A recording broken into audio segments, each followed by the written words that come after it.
आप सभी का स्वागत है इस मानवा की दुनिया में। पिछले एपिसोड में देखा था, एमसी जो है स्नॉच को अपने साथ रहने के लिए बोलता है और खुद से वो ट्रेनिंग करवाएगा उसको। उसके बाद हम लोग को जंगल का सीन दिखाया जाता है जहाँ पे एमसी और स्नॉच और हैंस तीनों ट्रेनिंग करते रहते हैं। और हैंस जो एमसी का नौकर रहता है वो आगे बढ़ के स्नॉच पे स्ट्राइक करने के लिए जाता है। और वो स्नॉच जो है झट से पत्थर का पहाड़ बना के उसको अटैक को ब्लॉक करता है। और फिर हैंस उसको अपने ब्लेड से एकदम काट देता है स्मूथली। तभी स्नॉच एकदम डर जाता है। फिर हैंस उसको बोलता है, क्या रे, क्या तुम ठीक हो? तभी हमसे फिर अपना डंडा जमीन पे पटक के बोलता है कि क्या कर रहे हो तुम लोग? और तुम दोनों में से कोई भी अच्छा से कंसंट्रेट करके फाइट नहीं कर रहा है। चलो, अब 1 घंटा और तुम लोग इसी तरह करोगे। तभी हैंस और स्नॉच दोनों एकदम बोलते हैं, क्या? और फिर हम लोग को रात का सीन दिखाया था उन लोग दोनों। और एमसी एकदम आग जला के वहीं पे खाना खाते रहता है। और हैंस और स्नॉच दोनों एकदम भूखड़ की तरह खाते रहता है। और एमसी उन लोग को देखते हुए मुंह बनाते रहता है। और हैंस बोलता है कि मुझे ये खाते हुए मेरे आंख से आंसू आ गया। तभी स्नोच खाते हुए बोलता है कि बाय द वे, अब हम लोग का अगला डेस्टिनेशन कहाँ है? तभी एमसी बोलता है कि अब हम लोग ऑस्प्रिन जाएंगे। तभी हैंस बोलता है कि ऑस्प्रिन। और स्नोच से पूछता है, क्या तुम जानते हो कहाँ है? तभी एमसी फिर अपने मन में याद करने लगता है कि मेरे रिग्रेशन से पहले मेरे 4 डीमन थे जो मुझे सर्व करते थे। और उसमें से एक जो था वो ऑस्प्रिन का था। और मैं बहुत ज्यादा उत्सुक हूँ कि अभी वो क्या कर रहा होगा। और फिर वो डेविल से हंसते हंसते हुए बोलता है कि मैं बहुत ज्यादा एक्साइटेड हूँ। और हैंस और स्नॉच वो हंसी देख कर एकदम डर जाते हैं और मनु बोलता है कि ये एकदम स्कैरी दिख रहा है। उसके बाद हम लोग को मॉर्निंग का सीन दिखाया जाता है। एमसी और स्नॉच और हैंस तीनों जंगल के रास्ते चलते रहते हैं और ऑस्प्रिन पहुंच जाते हैं। तभी स्नॉच बोलता है कि ये स्मेल कैसा है? तो हैंस बोलता है कि मैं डेफिनेटली बोल सकता हूँ कि ये खाने का तो स्मेल नहीं। तभी उन लोग दोनों अचानक से चिल्ला के बोलता है कि अरे, ये तो लाश का जलने का स्मेल है। तभी एमसी थोड़ा खड़ा होकर वहां पे सोचता है, क्या यहाँ पे सिर्फ लाश जल रहा है या किसी ने अटैक कर दिया है और आग लगा दिया है सब? तभी वहां पे 2-3 सैनिक आ जाता है और बोलता है कि कौन हो तुम लोग, अपना नाम बताओ और यहाँ क्या कर रहे हो? तभी एमसी बोलता है कि हम लोग ट्रैवलर्स हैं। और मन में सोचता है एमसी कि यहाँ पर नाइट्स क्या कर रहे हैं? और फिर उन लोगों को बोलता है कि हम लोग सिर्फ यहाँ आए थे कि रात को यहाँ पे ठहर सके। तभी उन लोग दोनों सिपाही एक दूसरे में बात करते रहता है। बोलता है कि इन लोग देखने से तो लग रहा है ट्रैवलर्स है, लेकिन विलेज का रास्ता तो बंद है, तो इन लोग किधर से आया है? क्या इन लोग माउंटेन से चढ़ के आया है? और हो सकता है इन लोग विलेज से ही भागा हो। चलो, सबसे पहले इन लोग को लेकर हम लोग कैंप चलते हैं। और हो सकता है इन लोग भी बीमार हो। तभी दूसरा सोल्जर बोलता है कि शी, चुप रहो। तभी एमसी सुन लेता है और बोलता है कि बीमार। तभी उन लोग का दोनों सिपाही बोलता है कि चलो, अब हम लोग साथ चलो। और फिर हम लोग को कैंप का सीन दिखाया जाता है। एमसी उन लोग दोनों को लेके यहाँ आते रहता है। और एक टेंट के सामने खड़ा होकर सिपाही बोलता है कि यंग मास्टर, हम लोग को कुछ आदमी मिले हैं जो कि सस्पिशियस लग रहे हैं। तभी अंदर से आवाज आता है कि अंदर ले आओ सबको। तभी उन लोग दोनों को अंदर भेजा जाता है। तभी वो आदमी बोलता है कि क्या हुआ? तभी एक नाइट बोलता है कि इन लोग जो है फॉरेस्ट में मिला था और इन लोग खुद को ट्रैवलर्स बता रहे हैं। मुझे नहीं लगता है कि इन लोग विलेजर्स हैं। तभी एमसी भी अंदर आने लगता है और फिर एमसी उस आदमी को देखता है। और फिर वो आदमी अपने आप को इंट्रोड्यूस करता है, बोलता है कि मैं जो हूँ जोहिम ड्रैकुला हूँ। और हम लोग इसे अब ड्रैकुला ही सिर्फ बोलेंगे।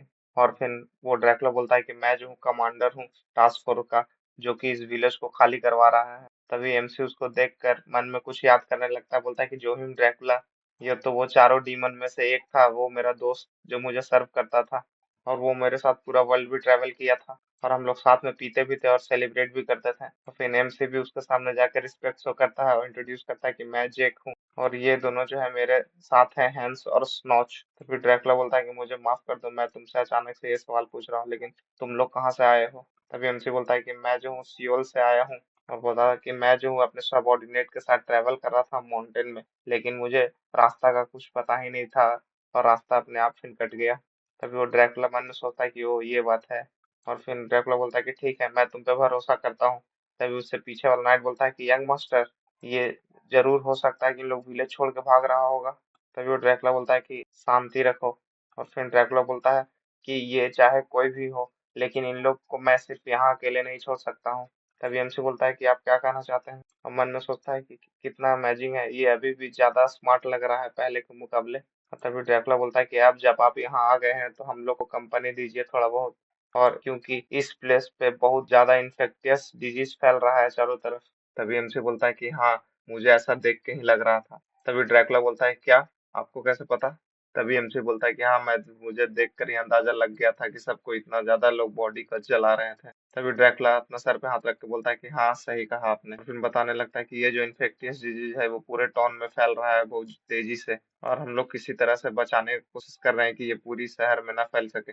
और फिर बोलता है कि आप हम लोग के कांटेक्ट में आ गए, हो सकता है कि आप लोग भी इन्फेक्टेड हो चुके हों, तो इसलिए आप लोग को अब हम विलेज के बाहर नहीं भेज सकते हैं, इसलिए आप लोग मेरे साथ आइए। और एमसी बोलता है कि हाँ मैं समझ सकता हूँ। तभी हैंस जो एमसी का सर्वेंट है वो मन में सोचता है कि यंग मास्टर भी इन्फेक्टियस डिजीज के बारे में समझते हैं। तभी एमसी बोलता है कि ठीक है, लेकिन मैं आपको कुछ मदद कर सकता हूँ। तभी हैंस और स्नॉज दोनों एकदम शॉक्ड हो जाते हैं।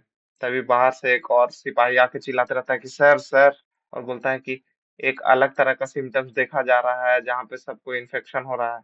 तभी एमसी और वो ड्रैकुला दोनों शॉक्ड हो जाता है और दौड़ कदम जाने लगता है। और वहां पे एक आदमी पड़ा रहता है, वो उसके चारों तरफ एक खून का छींटा रहता है, खून बहते रहता है। और तभी उसको ड्रैकुला देख के थोड़ा घबराने लगता है और चिल्ला के बोलता है कि तुम इसका सारा सिम्टम्स को रिकॉर्ड करो, प्रोटोकॉल को फॉलो करो।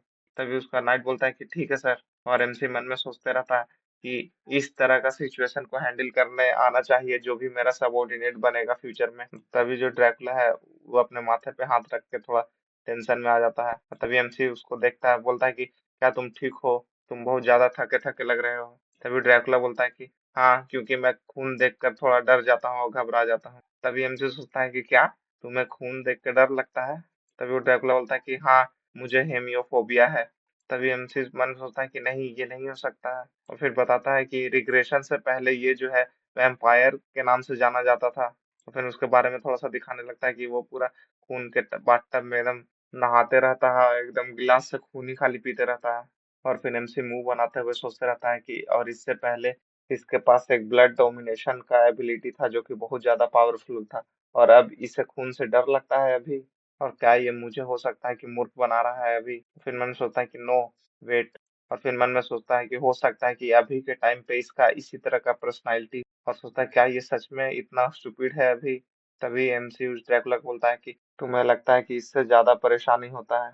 तभी वो ड्रैकुला बोलता है कि हाँ, ये जो होमोफोबिया है इससे मुझे बहुत ज्यादा प्रॉब्लम होता है, इससे मैं अच्छा से काम भी नहीं कर पाता हूँ। तो फिर उसको आगे कुछ नहीं बताता है। तो एमसी मन में सोचता है कि लगता है ये मुझे और ज्यादा नहीं बताएगा। तो मन में सोचता है कि हाँ, इसी तरह का ड्रैकुला था पहले जो कि मैं जानता था। वो बोलता है कि रिग्रेशन से पहले सिर्फ मुझे यही बताया था कि ये कहाँ से आया है। तभी एमसी बोलता है कि तुम ज्यादा टेंशन मत लो, मैं श्योर हूँ कि तुम एक ना एक दिन इससे जरूर ओवरकम कर लोगे, और खून से तो तुम इतना ज्यादा यूज्ड टू हो जाओगे कि तुम उसमें नहाओगे और ये तुम्हारा हॉबी बन जाएगा। तभी वो ड्रैकुला थोड़ा शॉक्ड हो जाता है और फिर उसको थैंक यू बोलता है, और मन में सोचता है कि क्या खून से नहाऊंगा। और उसके बाद फिर हम लोग को दिखाया जाता है कि उन लोग विलेज को नहीं छोड़ता है, और एमसी जो है एक हर्फ को कबाड़ के सबको बताने लगता है हर्फ के बारे में। और स्नॉच और हैंस भी सामान उठा के काम करते रहता है, उन लोग बहुत ज्यादा अपने आप को बेस्ट देता है ताकि ये जो डिजीज है वो पूरी तरह से वाइप्ड आउट हो जाए। लेकिन वो जो रिजल्ट था, और दिखाया जाता है कि उन लोग जो है नाइट्स को पूरा विलेज में ही आग लगा देता है। और फिर एमसी, ड्रैकुला और स्नॉच और हैंस सब देखते रहता है खड़ा होके, और नाइट्स लोग भी वो जो विलेज को जलते हुए। तभी हैंस बोलता है कि मैं सोच नहीं सकता था कि हम लोग को ये भी करना पड़ेगा। तभी ड्रैकुला एकदम शर्मिंदा होते हुए बोलता है कि ओह, हम लोग को यहाँ तक ले आया ये सिचुएशन। तभी एमसी उसको बोलता है कि तुम ज्यादा अपसेट मत हो। तभी ड्रैकुला उसको बोलता है कि हाँ, मैं ज्यादा अपसेट हूँ क्योंकि सारे लोग मर गए और उन लोग को, विलेज को भी हम इन लोग को जलाना पड़ा, और साथ में उन लोग का बॉडी को भी। और मैं बहुत ज्यादा बैड फील कर रहा हूँ अपना कमांडर को, एफर्ट्स को जो लॉस हुआ। तभी एमसी उसको तिरछे निगाह से देखते हुए सोचता है कि ये तो बिल्कुल अलग है पहले वाला ड्रैकुला से। और फिर ड्रैकुला बोलता है कि बिना तुम लोग के मदद से हम लोग इतना जल्दी ये काम नहीं कर पाते। और फिर एमसी को धन्यवाद बोलता है। तभी एमसी थोड़ा शॉक्ड हो जाता है, फिर खांसते हुए बोलता है कि मैं इसीलिए तो ट्रैवल कर रहा हूँ कि सारा तरफ सिर्फ अच्छा ही बांट सकूं और अच्छा अच्छा काम कर सकूं, और ये जो दोनों आदमी हैं इन दोनों की भी सेम ही। तभी ड्रैकुला जो है एमसी को बोलता है कि तुम बहुत ज्यादा अच्छे हो, यू आर वेरी नोबल। और फिर ड्रैकुला बताता है कि हम लोग को जाकर रिपोर्ट करना होगा सिचुएशन को कैस्टल में, और हम लोग को फिर ऑर्डर आ जाएगा वहां से रिटर्न होने का। फिर ड्रैकुला बोलता है कि अगर आप लोग को परेशानी नहीं तब मैं आप लोग सभी को इनवाइट करना चाहता हूँ। तभी एमसी बोलता है कि हाँ, मैं आपको लोग को तो ना नहीं बोल पाऊंगा। और तभी वहां पे एक नाइट आते हुए दौड़ते हुए बोलता है कि सर सर, और उसके हाथ में एक लेटर भी रहता है। वो बोलता है कि मैसेज आया है कैसल से। तभी वो ड्रैकुला जब लेटर पढ़ता है तो वो एकदम शॉक्ड हो जाता है, तभी एमसी उसको देख के सोचता है मन में कि अब क्या हो गया, ये देखने में बहुत ज्यादा टेंस लग रहा है। तभी वो लेटर पढ़ने के बाद ड्रैकुला बोलता है कि सब कोई यहाँ से निकलने का तैयारी करो जल्दी। तभी वहां पे से एक नाइट बोलता है कि ठीक है सर, और क्या हम लोग ऑस्प्रिन जा रहे हैं? तो ड्रैकुला बोलता है कि नहीं। तो वो लोग नाइट एकदम घबरा जाता है, बोलता है फिर कहाँ? और फिर एमसी बताता है कि हम लोग जो है दूसरा विलेज जा रहे हैं, जो कि वहां भी सेम ही तरह का डिजीज फैल रहा है। तभी वो नाइट एकदम शॉक्ड हो जाता है, बोलता है हाँ। तभी एमसी मन में सोचता है कि ये बहुत ज्यादा इंटरेस्टिंग है, और इसको दोबारा मैसेज मिल गया है दूसरा विलेज जाने के लिए जहाँ पे सब कोई डिजीज से सफर कर रहे हैं। क्या ये सच में पार्ट है नोबल फैमिली का? और ये इस तरह तो नहीं होता है यूजुअली। मन में सोचता है कि इसके पीछे जरूर कोई बात है। तभी फिर हम लोग को एक कैसल का सीन दिखाया जाता है। वहां पे एक मोटा आदमी जो है कुर्सी पर हाथ पटकते हुए बोलता है कि डैम इट।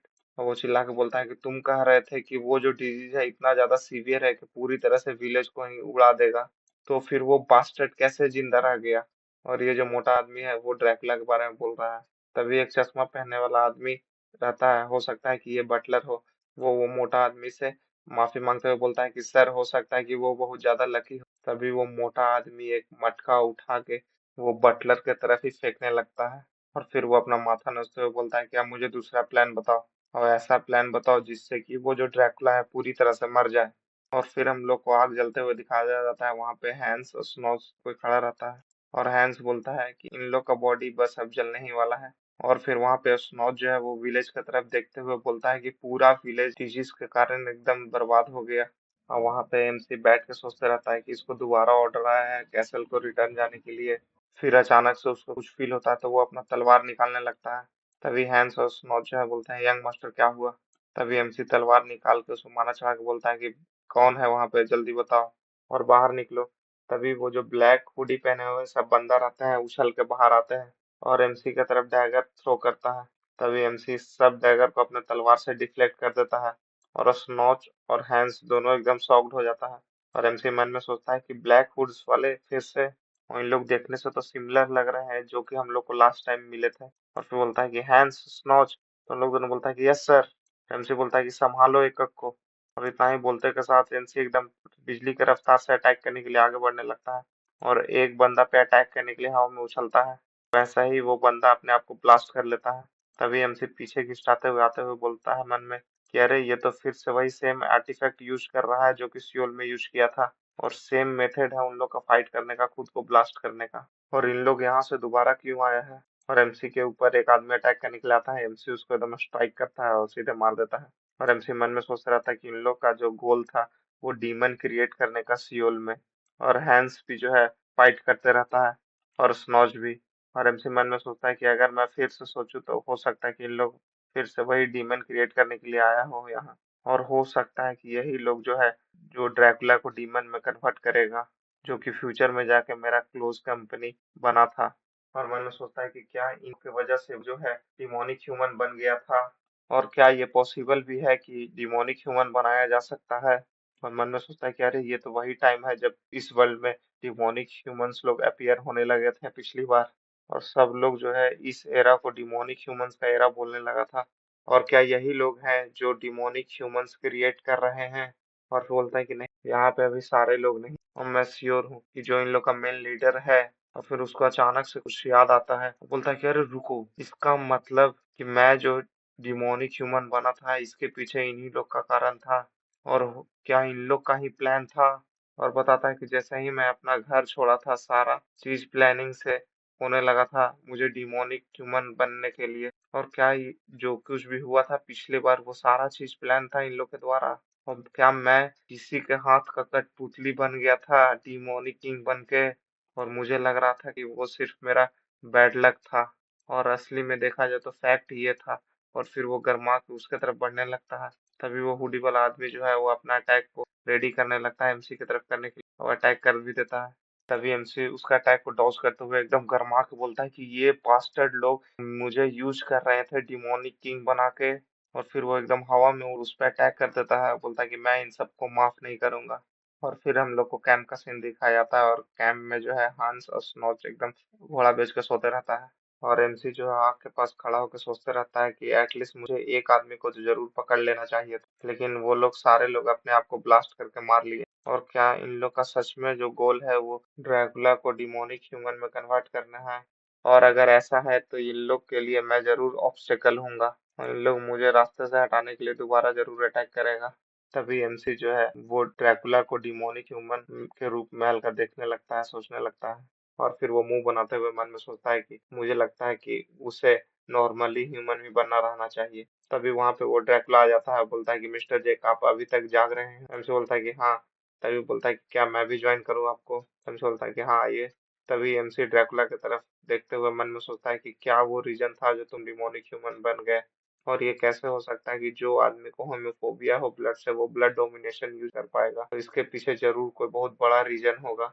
और फिर एमसी उसको बोलता है कि तुम देखने से ज्यादा अच्छे नहीं लग रहे। तभी बोलता है कि हाँ, मैं जो हूँ अपने फादर के लिए सोच रहा हूँ। और फिर बताता है उसको कि आधा साल से ज्यादा हो गया है, मेरे फादर जो है अपना कॉन्शसनेस भूल गए हैं और वो बेड पे ही पड़े रहते हैं। तो बोलता है मुझे पक्का यकीन है अगर मेरे फादर अभी जागे होते, जो मैं किया हूँ इससे बिल्कुल अलग किए होते। तभी उनसे बोलता है कि हाँ, इसलिए जो है, जो पावर है वो ओल्डेस्ट सन को दिया गया है।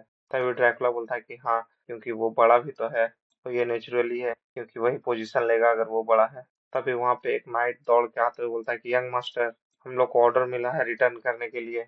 और फिर उन लोग दोनों एकदम खड़ा होकर शॉक्ड हो जाता है और बोलता है वो नाइट की जो डिजीज है वो ऑस्ट्रेलिया में भी फैल रहा है। तभी ड्रैकुला बोलता है क्या। फिर हम लोग को वही कैसल का सीन दिखाया था ऑस्ट्रेलिया का। वहां पे वही वो मोटा लड़का और बटलर रहता है, और एमसी और ड्रैकुला और सारे लोग वहां पहुंच जाते हैं। और फिर वो ड्रैकुला अपने भाई को रिस्पेक्ट बोलता है कि मैं आ गया भाई। तभी वो मोटा लड़का बोलता है कि वेलकम बैक। तभी एमसी उन दोनों को देखते हुए सोचता है कि ये दोनों भाई हैं लेकिन इतना ज्यादा अलग कैसे। तभी एमसी उन लोग दोनों को ध्यान से देखते हुए सोचता है कि हाँ, वो जो है मोटा वाला लड़का, उसका एंगर इशू है, और जो ड्रैकुला है वो बिल्कुल बीमार रहता है। यही एक सिम्टम्स दिख रहा है जो इन लोग भाई हो सकते। तभी एमसी वो बटलर को दम ध्यान से देखता है तो बोलता है कि ये जो चश्मा वाला आदमी खड़ा है उसके पीछे हो सकता है जरूर इसका बटलर हो। तभी वो मोटा लड़का बोलता है कि मैं श्योर हूँ कि तुमने जो है सारा सिचुएशन सुन लिया होगा। तभी वो ड्रैकुला बोलता है कि हाँ, द डिजीज जो कि स्प्रेड हो रहा है ऑस्ट्रेलिया में। और फिर वो मोटा लड़का नाटक करते हुए अपने सर पे हाथ रखते बोलता है कि तुम इनफ नहीं थे वहाँ, जो कि डिजीज जो है यहाँ भी फैल गया। तभी वो जो ड्रैकुला का सब नाइट्स रहते हैं वो आपस में बात करने लगता है कि ये ज्यादा मर्सी है और इसके पीछे ये क्या लॉजिक हुआ कि हम लोग वहाँ ट्राई नहीं कर रहे हैं। और फिर उसका भाई बोलता है कि मैं तुम्हें एक और चांस दे रहा हूँ उसे रीपे करने का। जाओ जाकर रोको वो बीमारी ऑस्टिन में ना फैल पाए, और जब तक तुम पूरी तरह से वो बीमारी को जड़ से नहीं खत्म कर दोगे तब तक तुम वापस मत आना। बोलता है कि हो सकता है उस डिजीज की वजह से हम लोग भी बीमार पड़ जाएं, जाओ जल्दी। तो फिर वो ड्रैकुला बोलता है कि ठीक है मैं समझ गया। और फिर हम लोग को वही ऑस्ट्रेलियन का सिटी का सीन दिखाया जाता है। वहां पे जो ड्रैकुला है एक नाइट से पूछते रहता है कि कैसा है सब। तभी वो नाइट बोलता है कि हम लोग जो है यहाँ पे कम्प्लीटली लॉकडाउन लगा दिए, यहाँ पे इन्फेक्शन का एरिया फैला हुआ था, और हम लोग सिक्योरिटी भी बहुत ज्यादा टाइट कर दिए। वो बताता है कि टोटल जो है 6 लोग मर गए हैं। वो बोलता है कि डॉक्टर जो है बता रहे हैं कि ये जो सिम्टम्स है ज्यादातर देखने में आई ग्राम का लग रहा है। तभी एमसी आईग्राम से कुछ याद आता है, बोलता है कि आईग्राम ये तो कॉमन इन्फेक्शियस डिजीज है। और मन में सोचता है कि मैं तो सोच रहा था कि यहाँ भी सेम डिजीज होगा लेकिन बिल्कुल अलग है। और मन में सोचता है कि इसके पीछे जरूर कोई साजिश है। और फिर थोड़ा शॉक्ड होते हुए सोचता है क्या इसके पीछे वो आदमी तो नहीं है जो कि पूरा शहर को ही पैरालाइज कर दिया था, जो कि लोग उसको बोलते थे फिश द डिमोनिक ह्यूमन। और फिर मन में सोचता है लेकिन ये जो डिजीज है फैल रहा है ये इस तरह का डिजीज ही फैलाता था वो। और बोलता है कि यहाँ का जो डिजीज है ये तो बिल्कुल अलग हो सकता है, इसके पीछे कोई और हो और यहीं कहीं छुपा भी हो, और अब कोई चांस नहीं बचा। अब लगता है मुझे भी उसे बाहर निकालना होगा। और ड्रैकुला सोचते रहता है कि यहाँ बहुत कम लोग मरे हैं उस विलेज के मुकाबले। वो बोलता है कि इसका मतलब हम लोग के पास अभी भी चांस है। और वो नाइट से पूछता है कि ट्रीटमेंट का क्या हुआ। तभी वो नाइट बोलता है कि बहुत सारे डॉक्टर ट्राई तो कर रहे हैं लेकिन सब कोई फेल हो जा रहा है बार बार। तभी ड्रैकुला बोलता है कि हाँ, ये मूवमेंट जो है डॉक्टरों के लिए भी बहुत ज्यादा हार्ड होगा। तभी एमसी उसको बोलता है कि होल्ड यंग मास्टर, मैं इसे ठीक कर सकता हूँ और मेरे पास ट्रीटमेंट है आईग्राम का।